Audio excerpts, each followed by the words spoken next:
कभी सोचा है पुरुषों को प्रकृति ने ये दो लटकते हुए अंग क्यों दिए हैं? इन्हें टेस्टिकल्स कहा जाता है।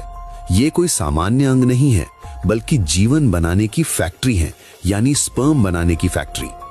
लेकिन सवाल ये है कि अगर ये इतने जरूरी हैं, तो इन्हें शरीर के अंदर किसी सुरक्षित जगह पर क्यों नहीं रखा गया, बाहर क्यों रखा गया है?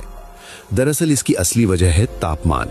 स्पर्म बनने के लिए शरीर का सामान्य तापमान सही नहीं होता। हमारी बॉडी का नॉर्मल तापमान लगभग 37 डिग्री सेल्सियस होता है, लेकिन स्पर्म उत्पादन के लिए इससे 2-3 डिग्री कम तापमान चाहिए। इसलिए टेस्टिकल्स को शरीर के बाहर रखा गया है ताकि वे अपेक्षाकृत ठंडे रह सकें। तापमान को नियंत्रित करने के लिए प्रकृति ने एक बेहद स्मार्ट सिस्टम बनाया है। जब ठंड होती है तो टेस्टिकल्स सिकुड़कर शरीर के पास आ जाते हैं ताकि उन्हें गर्मी मिल सके, और जब गर्मी होती है तो वे नीचे लटक जाते हैं ताकि हवा लगे और वे ठंडे रह सकें।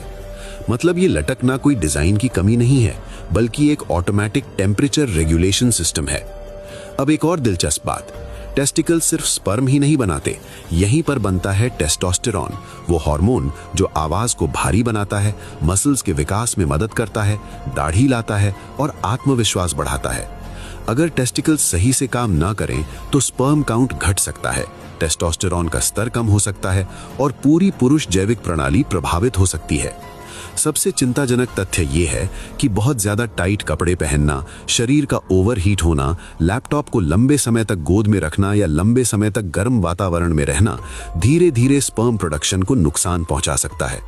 इसलिए डॉक्टर कहते हैं कि प्रजनन स्वास्थ्य के लिए तापमान का संतुलन बेहद जरूरी है। टेस्टिकल्स इतने संवेदनशील होते हैं कि वहां लगी चोट वेगस नर्व को ट्रिगर कर सकती है, जिससे पूरे शरीर में तेज दर्द, चक्कर या उल्टी जैसा महसूस हो सकता है। इसलिए याद रखिए, ये आपकी कमजोरी नहीं है, बल्कि प्रकृति द्वारा बनाया गया एक अत्यंत संवेदनशील और जीवन निर्माण करने वाला कूलिंग सिस्टम है।